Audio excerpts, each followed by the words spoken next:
함께 묵도하심으로 2월 28일 월요일 새벽 기도회를 시작하겠습니다.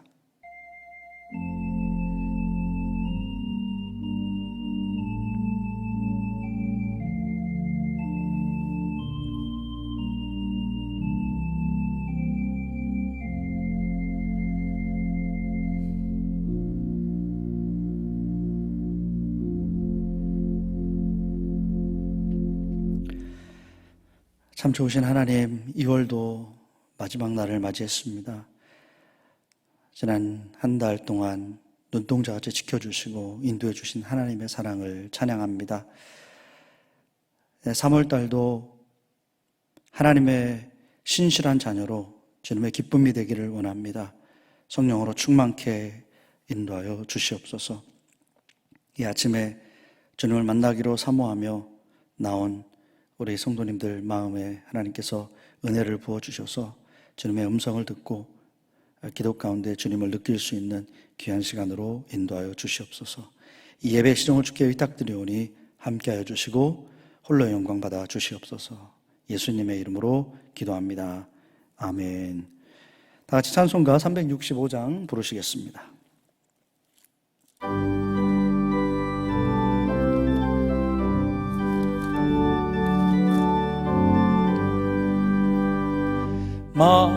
마음속에 근심 있는 사람 주 예수 앞에 달래어라. 슬픈 마음 있을 때라도 주 예수께 아뢰라. 주 예수 앞에 달래어라. 조리의 친구니 무엇이나 근심하지 말고 주 예수께 아뢰라. 눈물 나며 깊은 한숨 쉴 때 주 예수 앞에 달래어라. 은밀한 죄 내게 있더라도 주 예수께 아뢰라. 주 예수 앞에 달래어라. 주리의 친구니 무엇이나 근심하지 말고 주 예수께 아뢰라. 괴로움과 두려움 있을 때 주 예수 앞에 달래어라. 내일 일을 염려하지 말고 주 예수께 아뢰라. 주 예수 앞에 달래어라. 조리의 친구니 무엇이나 근심하지 말고 주 예수께 아뢰라. 죽음 앞에 겁을 내는 자여 주 예수 앞에 달래어라. 하늘나라 바라보는 자여 주 예수께 아뢰라. 주 예수 앞에 달래어라. 조리의 친구니 무엇이나 근심하지 말고 주 예수께 아뢰라. 하나님의 말씀 창세기 50장 15절로 26절 말씀 봉독해 올리겠습니다. 요셉의 형제들이 그들의 아버지가 죽었음을 보고 말하되 요셉이 혹시 우리를 미워하여 우리가 그에게 행한 모든 악을 다 갚지나 아니할까 하고 요셉에게 말을 전하여 이르되 당신의 아버지가 돌아가시기 전에 명령하여 이르기를 너희는 이같이 요셉에게 이르라. 내 형들이 내게 악을 행하였을지라도 이제 바라건대 그들의 허물과 죄를 용서하라 하셨나니 당신 아버지의 하나님의 종들인 우리의 죄를 이제 용서하소서 하매 요셉이 그들이 그에게 하는 말을 들을 때 울었더라. 그의 형들이 또 친히 와서 요셉의 앞에 엎드려 이르되 우리는 당신의 종들이니이다. 요셉이 그들에게 이르되 두려워하지 마소서. 내가 하나님을 대신하리이까. 당신들은 나를 해하려 하였으나 하나님은 그것을 손으로 바꾸사 오늘과 같이 많은 백성의 생명을 구원하게 하시려 하셨나니 당신들은 두려워하지 마소서. 내가 당신들과 당신들의 자녀를 기르리이다 하고 그들을 간곡한 말로 위로하였더라. 요셉이 그의 아버지의 가족과 함께 애굽에 거주하여 110세를 살며 에브라함의 자손 3대를 보았으며 므낫세의 아들 마길의 아들들도 요셉의 스라에서 양육되었더라.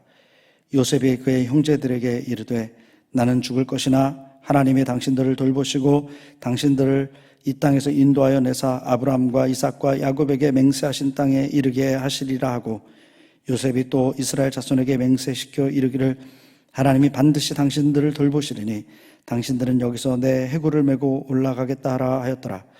요셉이 110세의 죽음에 그들이 그의 몸에 향재료를 넣고 애굽에서 입관하였더라. 하나님의 말씀입니다. 이제 창세기의 마지막 장이 되었습니다. 창세기는 50장으로 끝나죠. 예. 창세기 49장에서 야곱의 죽음으로 마무리가 되었습니다. 그리고 이제 50장에 가서는 먼저 요셉이 가나안 땅으로 야곱의 시신을 모시고 가서 장례를 마치고 또 형제들과 돌아오죠. 돌아와서 다시 한번 형제들과 이 화해의 시간을 갖습니다. 그리고 나서 요셉의 죽음은 50장 마지막에서 나옵니다. 자, 이게 창세기 50장의 마지막 장의 전체 내용입니다. 창세기 50장에서 야곱의 장례와 그리고 요셉의 죽음, 요 사이에는 시간적 공백이 꽤 깁니다. 54년이라는 시간적 공백이 있습니다. 그래서 이렇게 느낌이 야곱의 죽음을 이렇게 소개하고 급히 이 창세기를 마무리하는 그런 느낌을 받을 수가 있는 것이죠. 54년을 아무런 언급 없이 지나갔습니다. 근데 그 이전에 한 사건은 소개하고 있죠. 그것은 요셉과 형제들의 화해의 그런 사건입니다. 이렇게 언급한 이유는 중요하기 때문일 것이죠. 어떤 의미가 있을까? 3대 족장 야곱은 죽었지만 이제 하나님의 언약은 계속 이어지잖아요. 큰 민족을 이루어 하나님의 나라, 제사장 나라를 만들어가는 이 하나님의 약속이 흘러가는 상황에서 요셉과 그의 형제의 그 화해, 이것이 필요했다. 이렇게 보여집니다. 그동안 아버지라는 중간 매개체가 있었어요. 아버지를 통해서 문제없이 이렇게 그들의 관계가 이렇게 이어져 왔지만 아버지가 돌아가신 다음에는 어떻게 될 것인가 라는 그런 상황에 놓인 것이죠. 1대1로 요셉과 형제들이 마주해야 하는 그런 상황이 필요했던 것입니다. 자, 이런 현실적인 필요성이 있어야 했지만 사실 이 본문에서는 그 죄악된 사람의 마음과 또 하나님의 사람의 그 마음과 삶이 어떠해야 하는가를 우리에게 보여주고 있습니다. 교훈하고 있는 것입니다. 먼저 형제들을 보면서 그런 교훈을 얻게 되죠. 죄를 지으면 참으로 오랫동안 불안해할 수밖에 없다라는 것을 보게 됩니다. 아버지가 돌아가시자마자 덜컥 겁이 나는 거예요. 과거의 죄가 생각나는 거죠. 이제 요셉이 자신들을 해코지하면 어떡하나, 이제 와서 보복하면 어떡하나. 결국은 이 죄의 결과입니다. 죄를 지으면 괜찮다가도 조금만 상황이 바뀌면 바로 불안해지는 겁니다.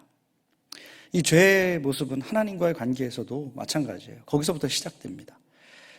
하나님을 믿으면서도 반복적으로 죄를 지을 때 마음의 평안함이 없습니다. 늘 불안합니다. 작은 흔들림에도 이거 하나님께서 내게 벌을 내리시는 거 아니야? 심판 아닌가? 이런 생각이 드는 것이죠. 자유함이 없다. 그래서 참 자유와 당당함은 하나님 앞에서 의롭게 살아가는 것. 거기서 옵니다. 그러기 위해서는 우리는 늘 하나님과 친밀히 교제하면서 주님 안에 거해야 되겠죠. 죄를 지면 이걸 잃어버립니다. 아담이 그랬잖아요. 태초에 죄를 지은 다음에 하나님과 교통하던 사람이 숨어버립니다. 두려운 거였죠. 하나님 대면하는 게 두려운 겁니다. 이렇게 죄에서 자유로울 때 주님의 품에서 두려움이 아닌 위로와 쉼을, 자유함을 얻을 수가 있는 것입니다. 그래서 우리는 사람과 하나님 앞에서 진실하고 정직하고 영적인 당당함을 가지고 살아갈 수 있는 우리 모두가 되기를 원합니다. 그러기 위해서 죄가 아닌 하나님의 뜻을 선택하고 그 안에서 살아가기를 간절히 원합니다.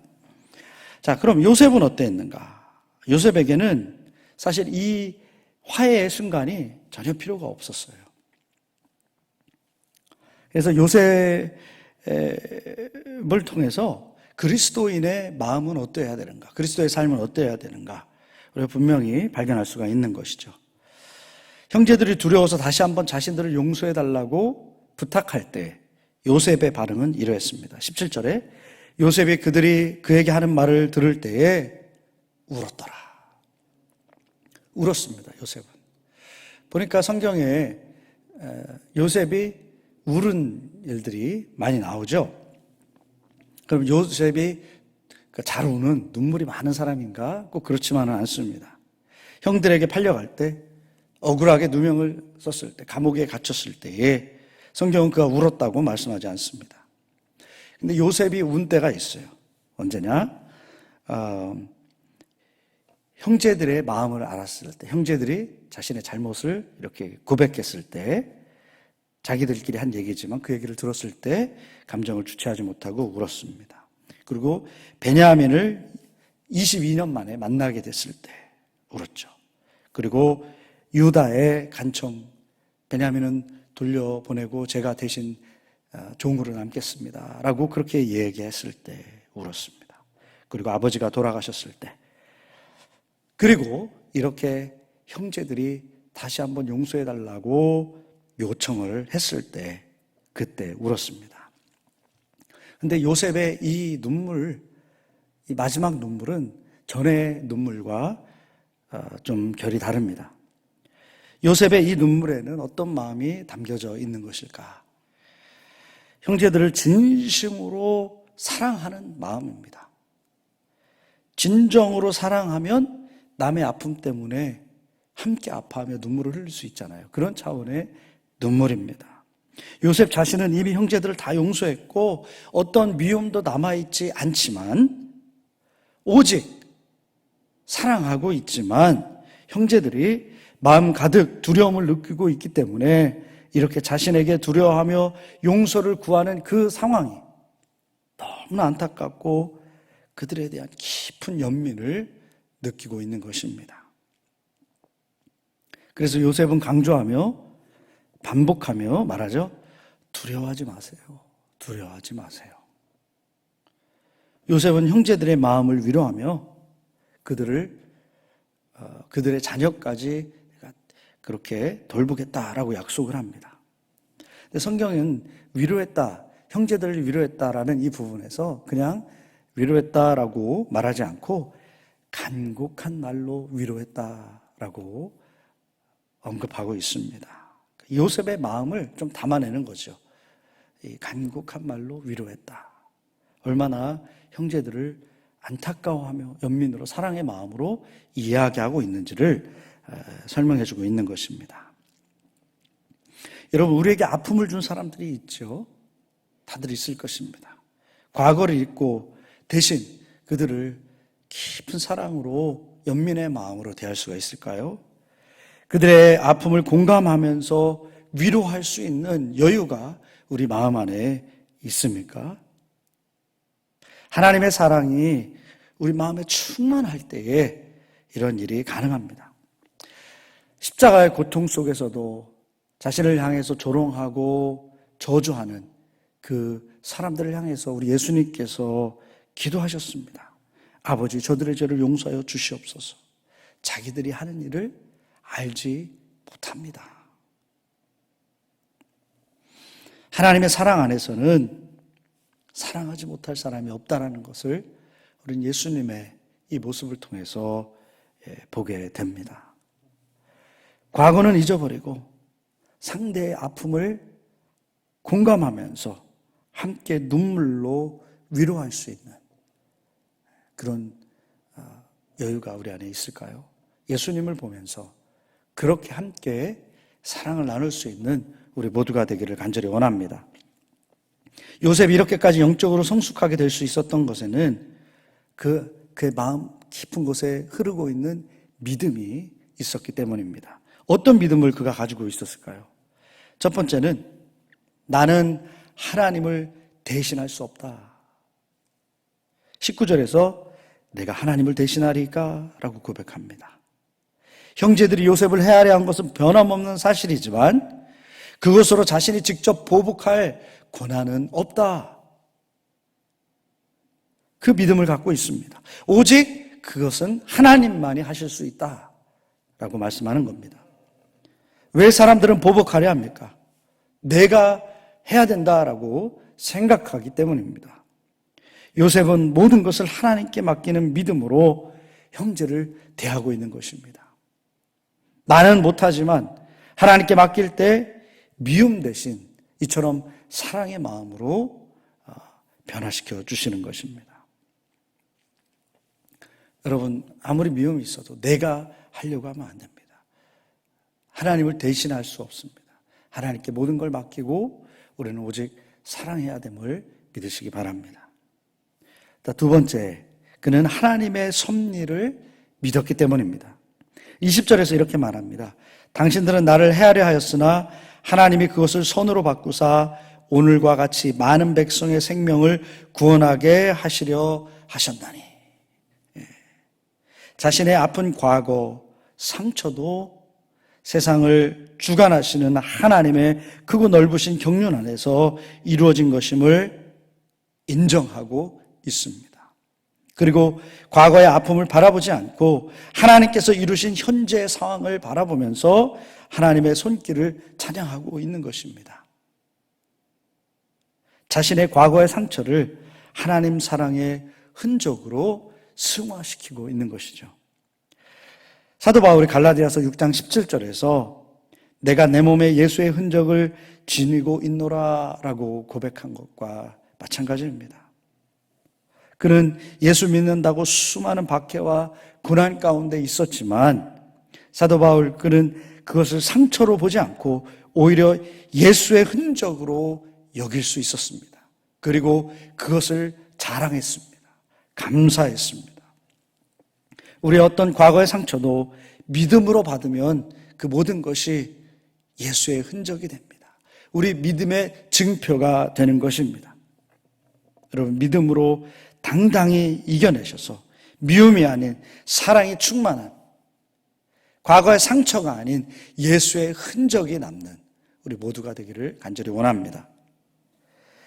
요셉도 한 생을 다하고 하나님 품에 안겼습니다. 그는 끝까지 진정한 사랑과 용서, 섬김으로 생을 마감하고 있습니다. 그의 이 사랑의 그늘에서 이스라엘 민족이 어떻게 됐습니까? 그의 사랑을 먹고 하나님의 약속의 말씀처럼 큰 민족으로 그렇게 성장해 갑니다.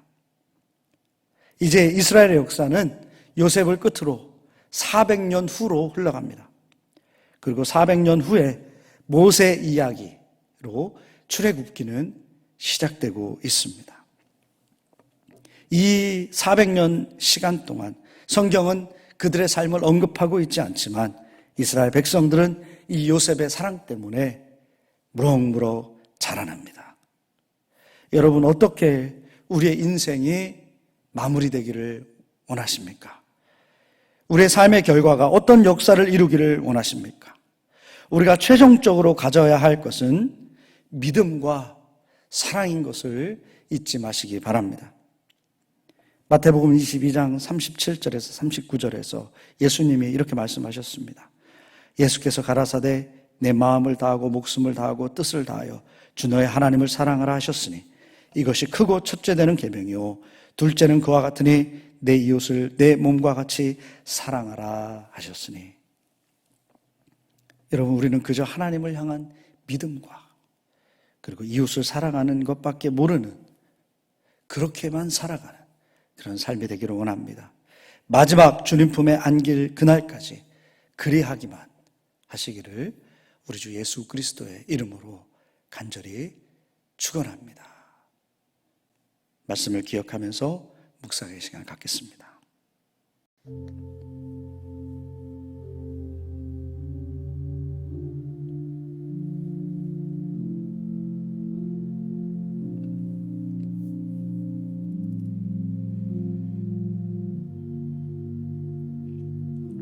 하나님, 우리 안에 여전히 쓴뿌리가 남아있고 용서하지 못하는 마음들이 있다면 하나님, 우리에게 충만한 사랑을 주셔서 주님의 사랑으로 용서하고 사랑하며 또 베풀 수 있는 큰 믿음을 더하여 주시옵소서.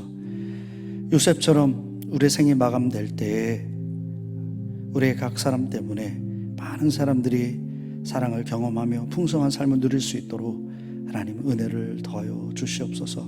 우리는 오직 주님을 사랑하고 이웃을 사랑하는 일에만 열심을 낼 수 있는 우리 모두가 되도록 인도하여 주시옵소서. 이제는 우리 주 예수 그리스도의 은혜와 하늘아버지의 놀라우신 사랑과 성령의 감화 감동 역사 충만하심이 오늘도 주님을 사랑하고 이웃을 사랑하기로 결단하고 나아가는 우리 성도님들 머리 위에 이제부터 영원토록 함께하여 주시기를 간절히 축원합나이다. 아멘.